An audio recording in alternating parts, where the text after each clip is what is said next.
Hey man, it's me, dudes and dudettes. People's physicist Dave Ambrose, man. I'm up in the Atavachron releasing quiet bursts of fragrance. I get to introduce the show, Scro. But first, here's a profound reality check for you. Did you know the second hand on a watch is actually the third hand?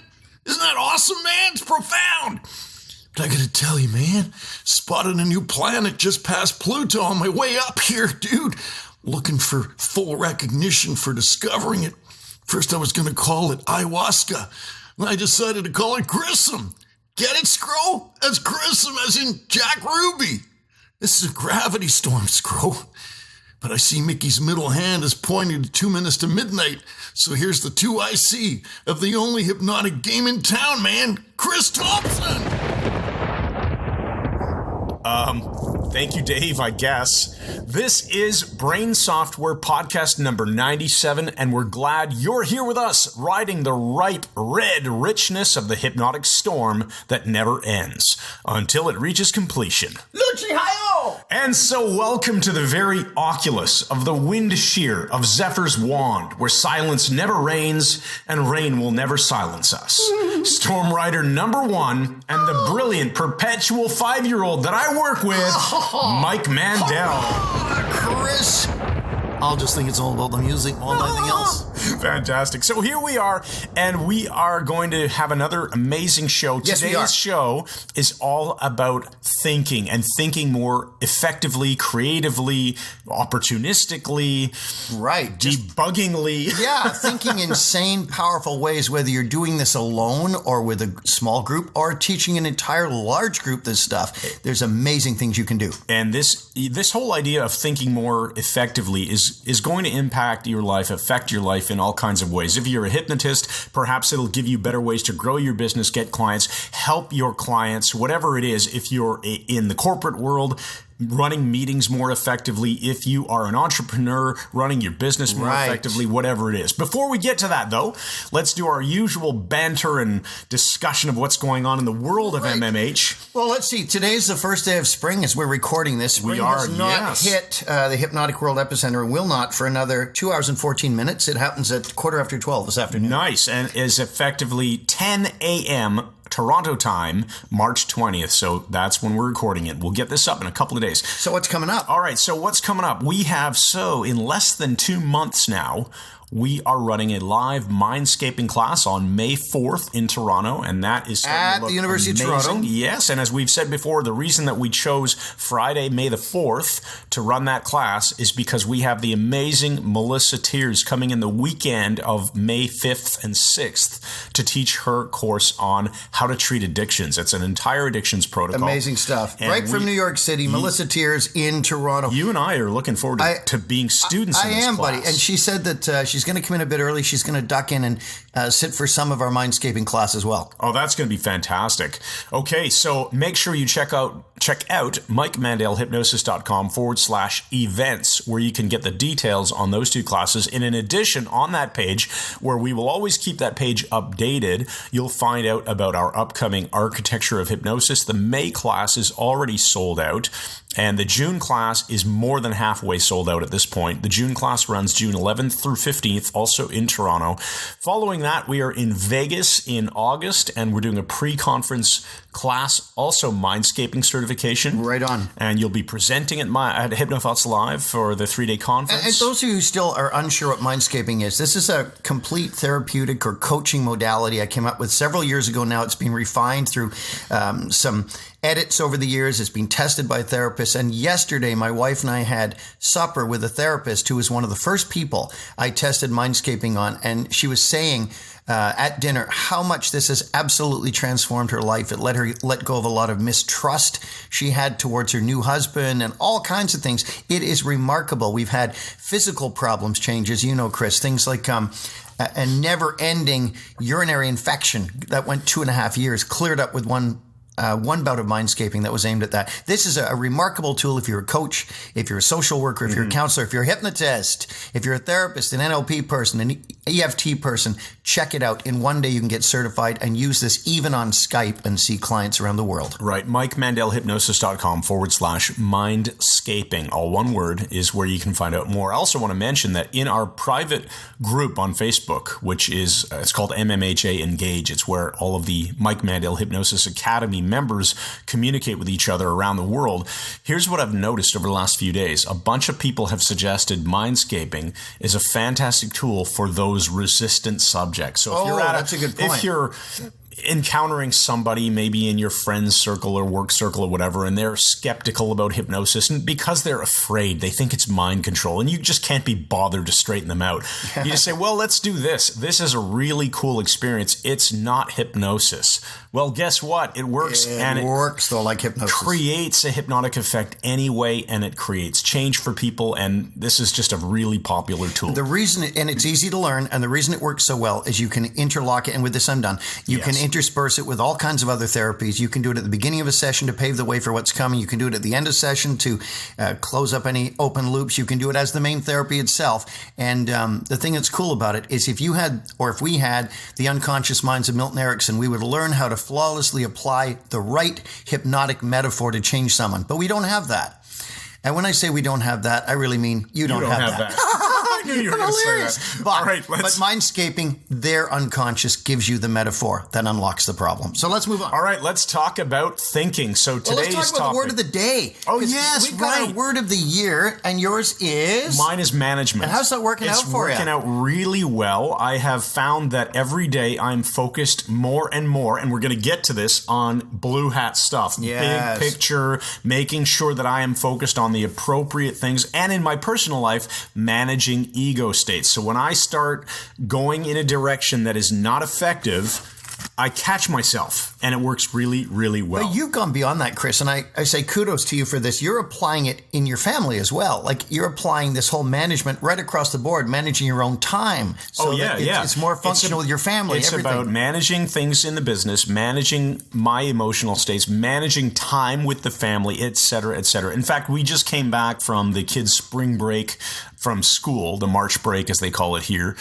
And we drove down to South Carolina, and my daughter, again, said, Daddy, I don't want you working on vacation. And for the most part, I didn't, at least not in front of the kids. So if I got up early before they woke up, I took care of admin stuff that needed to get done, or whatever. If I happened to be, just responding to a quick request from a customer on my iPhone while the kids were, getting dressed or something like that.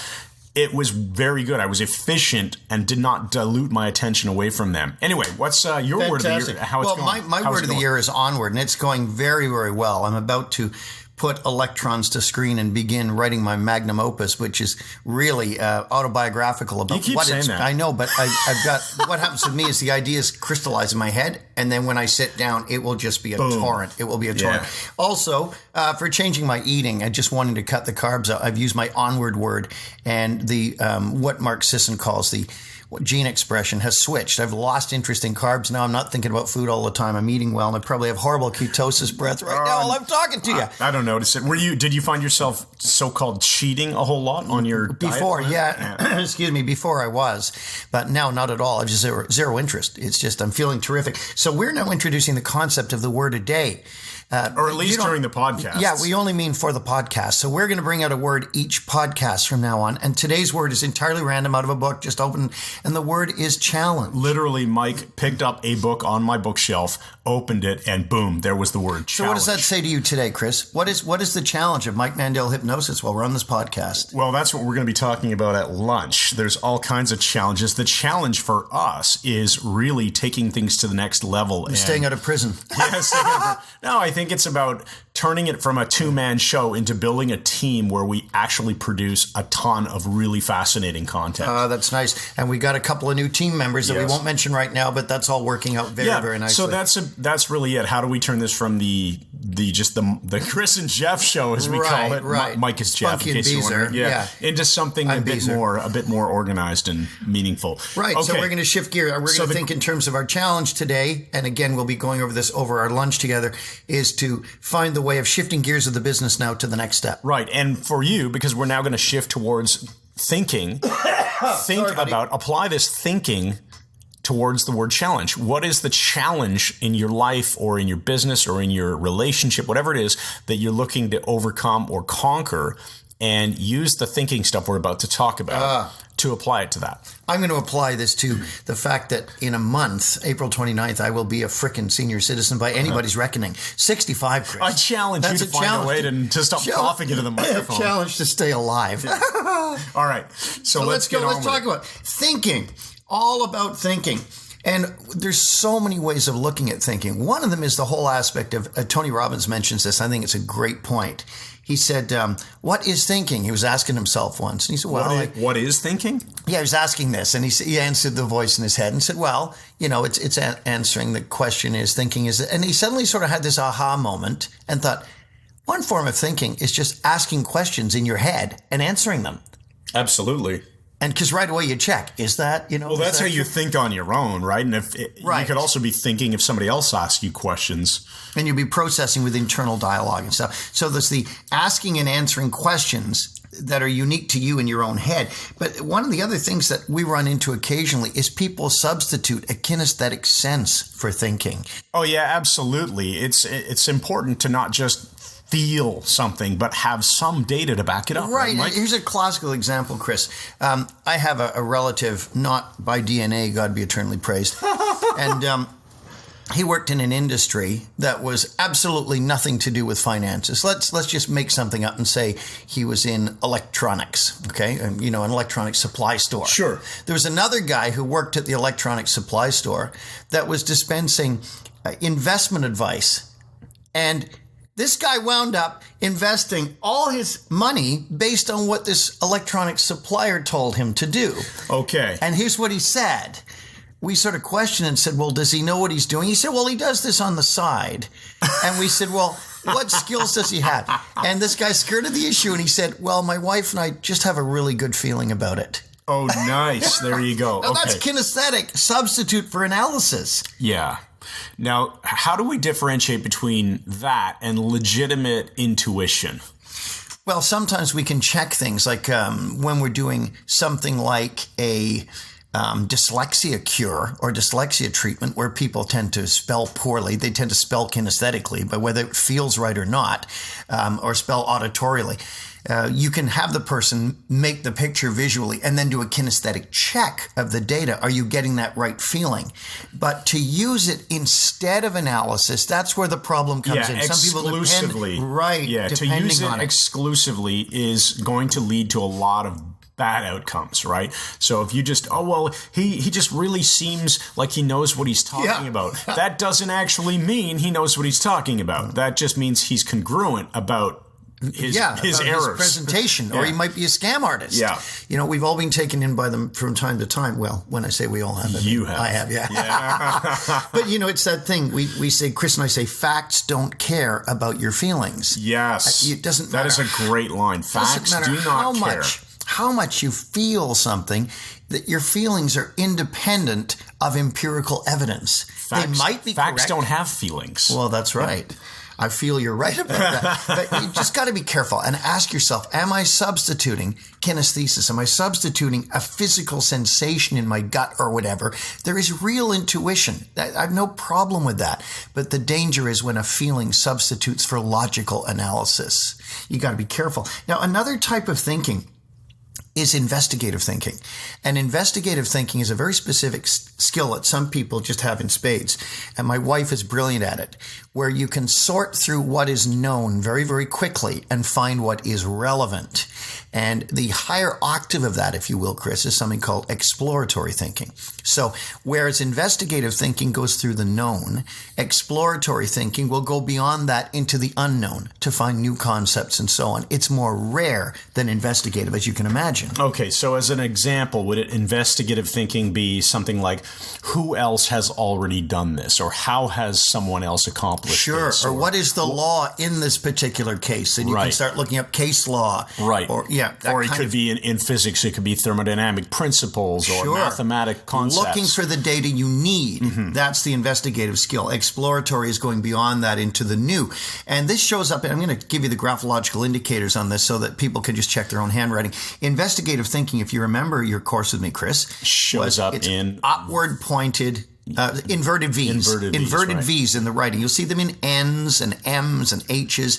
The formation that looks like even a rounded topped V in the writing that rises to about the height of letters like A and O and so on. Anywhere they occur, that is an indication of investigative thinking. If I need information, I see somebody whose writing is full of that, and I can say to them, Google this, find this for me, and they will do a superb job, provided they have the second skill, which is analytical thinking. Well, that makes sense because you can investigate, but unless you have the ability to take what you learn and analyze that information, it's pretty much useless, right? You're correct. And what is analysis? And here's the thing. Analysis is putting stuff through a funnel to see what falls through. The way I see it is taking data and turning it into information.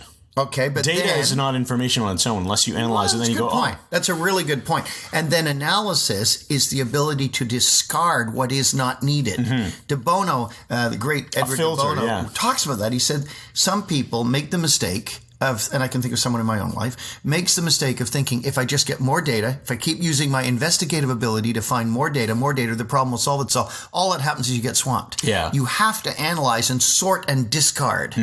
And analytical ability shows up with sharp-pointed V structures in handwriting, M's and N's and H's and so on, that go down to the baseline, the line you're writing on it. The sharper, the keener, the more brilliant the analysis will be. But this is a great skill. And when you see that in someone's handwriting, you'll know, if I see a ton of these V formations, very sharp ones, I'll say to the person, you can drive yourself nuts lying in bed at night just overanalyzing things. And they go, oh, that is so true. You know, what did she say? What did she mean by that? And they'll analyze it to death. You got to be able to shut it off. Yes. When you have the information. Now, you're very quick-minded, Chris, and I think your writing shows keen comprehension points. Let me just have a look here. Okay, there's the felon's claw, maniac D, the psychosis M. No, and in fact, keen comprehension is sharp points in the writing. Some people make M's and N's that almost look like letter U's because the points that make them are so sharp. That's someone who grasps things very, very quickly. They can grab ideas. They can catch on to stuff extremely quickly. The problem is, if they have self-deceit as well, they'll probably be wrong. But it's a powerful skill. Now, you know a lot of creative people. I know a lot of creative people. And one of the things we'll see in their writing a lot is something called cumulative thinking. Cumulative thinking is a powerful skill because cumulative is slower building block thinking.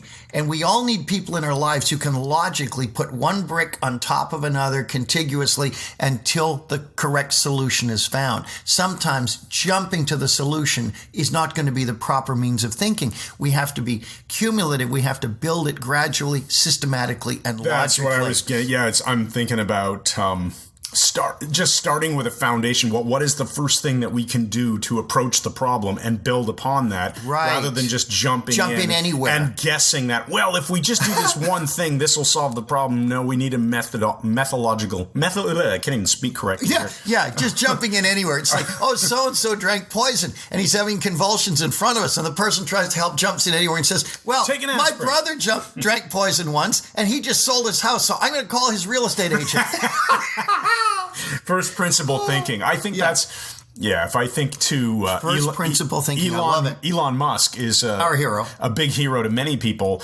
And he is all about first principles, right? So if he's approaching a problem like building rockets, he will ask the question, well, why did today's rockets cost so much? Why did launches cost? Oh, well, because it's thrown away. It's like taking a 747, flying it from here to Asia, let's say, and then just never using it again. Yeah, junking it. Yeah. Okay, well, can we reuse them? Well, no one's ever really done it because they thought it was impossible. Yeah, that's why it's called the first time. Why do they think it's impossible? What would be required from a first principles of physics standpoint? So engineering gets involved, and all of a sudden they're landing frickin' rockets and reusing them. Watching them land, that video was insane. Yeah, that Falcon Heavy launch that happened a couple months ago. We're talking about that, where the two first stages are landing in perfect ballet formation. Apart. Yeah, insane. Amazing. So that is what cumulative thinking and first principles gives you. And it's a key to creativity as well. It ties in, and we'll see this in handwriting with rounded tops, M's and N's. It leads to a lot of emotional repression too, but it's a powerful thing. Tops of M's, N's, and H's are nicely rounded with the sides being very straight. Now, this is cool because let's talk about intuition, which is also a thinking style. Or at least a thinking skill.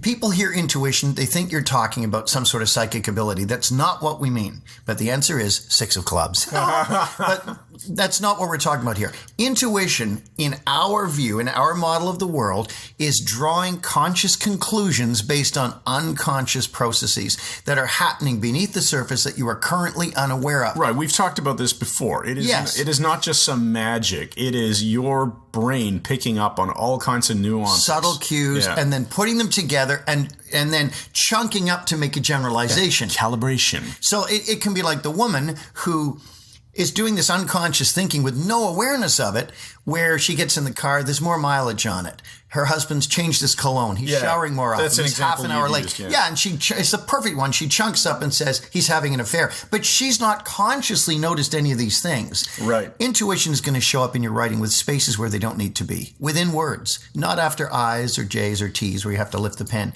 But it's a wonderful, wonderful skill. The intuitive skill. And we mentioned internal Q&A, which of course, external Q&A, that's the Socratic method.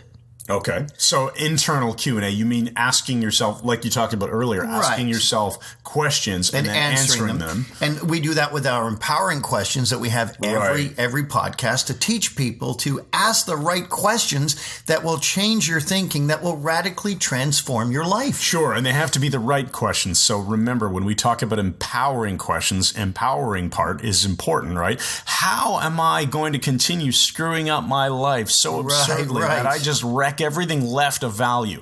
That's not an empowering question. Chris, no, it isn't. And you just raised a really crucial point I was not going to mention, but I'm going to put it in here because it's important.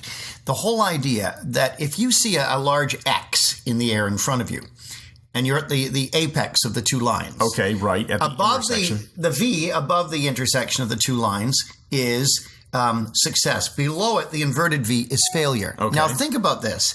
Success is exponential. When you gain new skills, you apply them in new areas, you meet new people, new opportunities open, you take some of those opportunities, you become wealthier, you take courses, your job improves, all of these things. Success is exponential. You're one of the most successful people I know. You've organized your life perfectly.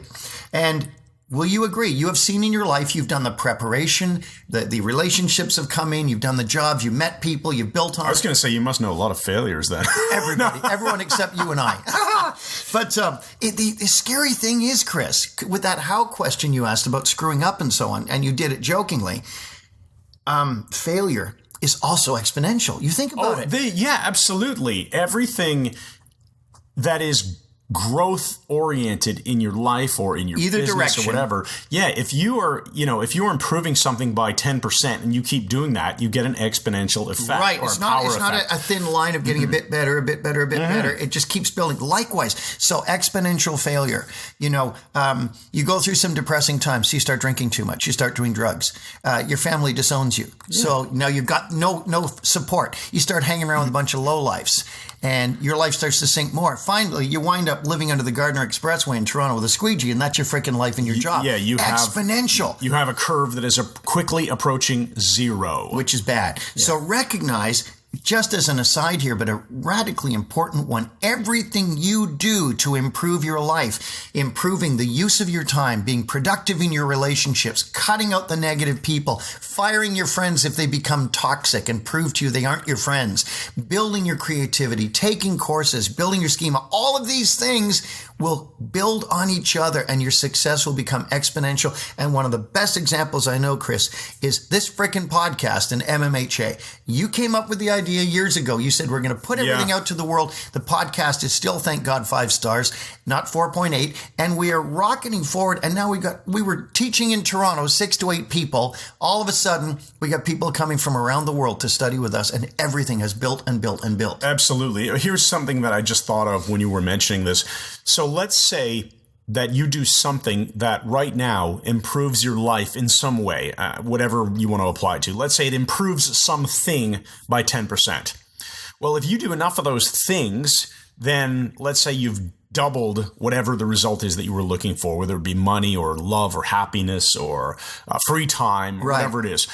So that one thing that you're procrastinating on and putting off, after you stack a couple of more of those things together, that is effectively halving the result in your life. By just doing that one thing, you might double your eventual outcome. Amazing. What I mean by that is the 10%, if you improve things dramatically by stacking a bunch of 10% improvements, then if you start at a baseline of 1 and that improvement gets you to 1.1, that's wonderful. But if you now have a 10, if you're at a 10 because you've 10 times the improvement in your life, all of a sudden that 10% is a 1, right? That's a doubling off of the initial position that you're at today. So don't underestimate the power. Power in of other compound words, interest in every area. Understand the power of making improvements, and every improvement that you avoid making in your life right now is costing you massive missed opportunity down the road. Well, we're going to rush here, Chris, because we have a live webinar to the world today. But I wanted just to mention the broad-based schema concept. It is crucial to increase your schema. Your schema is the information that is required for specific tasks. For example, if someone hands you a wrench and says, fix this nuclear reactor, unless you have the schema, you will not be able to do it because you won't even know where to start. Yeah. And that's not going to happen to most of us anyway. We don't typically live in the world of uranium-238 and all these things. But when you have the schema, you can change things. So I highly recommend, and have recommended for years, be a Renaissance man or woman. Be a polymath, the same thing. Learn culture, art, music, mathematics, language, engineering, everything you can. Learn widely diverse things, and it will empower you and give you so much to build upon to increase your thinking power. All right. So what's next, Mike? Well, now we're going to look at Edward de Bono's 6 Thinking Hat Method. I'm just going to touch on this briefly. This is an excellent book, and we have no connection with de Bono, but I admire his work. He came up with the term lateral thinking. He's a medical doctor, and his book, 6 Thinking Hats, Edward de Bono, is well worth getting. If you're doing thinking processes on your own or you're working with a group, this is a great way of putting order and sense to it. Basically, you imagine that you have 6 different colored hats, and when you're wearing one of them, you can only do the thinking style of that hat. Okay, so in a sense, you're firing a particular ego state because that hat is all about a certain thinking style. Or at least, the ego state that would be most appropriate for that. Yeah, that's a good point. Okay, so there are 6 different colored hats. So let's start with blue. Okay. If you're wearing the blue hat, all you've got to remember is the sky. Because the sky is above everything. The sky is the organizer's hat. And it's all about processes and control and focus and the big picture and keeping the agenda on track and summarizing afterwards. So if we're having a meeting, Chris and I at lunch, he's going to say, okay, I'll wear the blue hat. In other words, he's going to organize the whole thing. It's like the CEO role, right? CEO role. It's the management. And it's time management, everything. So if you think of the CEO role, the sky is covering it. And I will not attempt to wrestle the control from him because he's wearing the blue hat. You wouldn't want to have a meeting with 10 people and say, okay, we've all got the blue hat on now. Right. This indicates who's in control, and it's an agreement. Now, then we get to the green hat. And you say to everybody, okay, and these don't have to be in any order. You don't even have to hit them all in a meeting. Put on your green hat now. And again, you can do this just working alone. The green hat, think of growth, green plants, life. I like that. Green for plants and growth. So it's the creativity. It's alternative solutions and developing ideas. When you've got the green hat on, you just throw any ideas out. You do not evaluate them. Think planting seeds. That's maybe a good metaphor. Planting seeds and watching plants grow. And you don't stomp on these seeds when they're growing. You let them grow because Chris and I have said many times, great ideas can come from absolutely stupid ideas. Oh, for sure. Like the 3M Post-it note, that was originally somebody's attempt to make a strong adhesive, and it sucked so bad it turned into Post-it notes because it didn't stick to anything very long, right? Which was exactly a totally different thing used for. Beautiful. So there's your green hat, and you brought up don't squash the plants when they're seedlings, and that's That's where we're coming now. Right? Black hat. Now, black hat thinking gives people the right to be negative. Basically, the problem identifiers, yes. right? What are the risks with this? What kind of problems are we identifying? What's getting in our way? What could be in our way? What are the downsides of this idea? What are the weaknesses? What could screw up here? Now, the thing is, you have to legislate when people can do black hat. When my wife used to work in my business with me, I would be generating ideas with green hat thinking, and she'd just have a black hat on from the moment the meeting started. Hammering them down, just boom. Crushing ideas. And her idea was, if they can't stand up to it, they're not very good. Well, in reality, an oak tree grows from a tiny, tiny sprout coming out of the ground. Nice metaphor. You have to thanks, buddy. Yeah. You got to give it time to become established. So black hat thinking is not ever done by anyone during the creative phase. Black hat thinking is when you've got the final idea to make sure it will stand up to any negative forces whatever there. final means. Obviously, there is no true final idea. Ideas are always evolving. There's always this sense of green hatness to them. But once you have a fairly mature idea, then you can start chopping it down and say, okay, what could go wrong? How can we improve this? Right? Yeah. It's like, what can we do with this new drug? It's amazing how much your hair grow back. What's the black hat? Well, it does cause cancer. Okay, that's when you need the black hat. Okay, and then the next hat. The next hat is the opposite your of black hat optimist. thinking. It's the sun, the yellow hat. Sunny optimism, as De Bono said. You're looking for the best scenarios. If you get everybody into yellow hat thinking, okay, what's the great stuff about this? Oh, it could double our business in 6 months. It can do this and this. Mm-hmm. That's a great way to look for all the possible benefits and the evidence that you can have optimism. It's a wonderful place to be when you force people to yellow hat thinking. Force direct, let's say. Mm-hmm. If you got people who are perpetually black hat by telling them, no, you're not wearing your black hat now. Dave, I want you to put a yellow hat on. Now, these aren't physical hats. It's just to designate your thinking. A metaphor. Yeah. So now Dave is forced to move outside his normal box and generate positive ideas, which is a very healthy thing. So what's our next one, buddy? Okay, so next we have the white hat, which is, if you want to think of it as the information gatherer, the pure data. The data guy. Yeah, no emotion at all, pure data. So that can be facts and figures. The figures. What are information? What are the stats for last month? What are the Google Analytics on this? We take the white hat, and somebody can be assigned in a meeting just to be white hat, just to keep track of the data and nothing else. And you see the beauty in this is once everybody, or just one person, if you're working alone, understands the concept of these 6 thinking styles. You don't have to say to people, okay, now I want you to start thinking creatively. I want you to put the negative side. You say, everybody put on your green hat. They know what it means, and they'll begin to apply it. So which leads us to the last one, which is really important, red hat thinking. Oh, yeah. So red hat. Red you can think of as... It's just emotions. Yeah. It's justifying any emotions. Red is the hot color, right? It's fears and emotions and feelings and impact on other people. Happy feelings. It could be love. It can be anything like that. But it's pure emotions. And this legitimizes emotions and gives them a place. Okay, well, we've got this new guy coming on board. Everybody put on your red hat. How do you feel about this?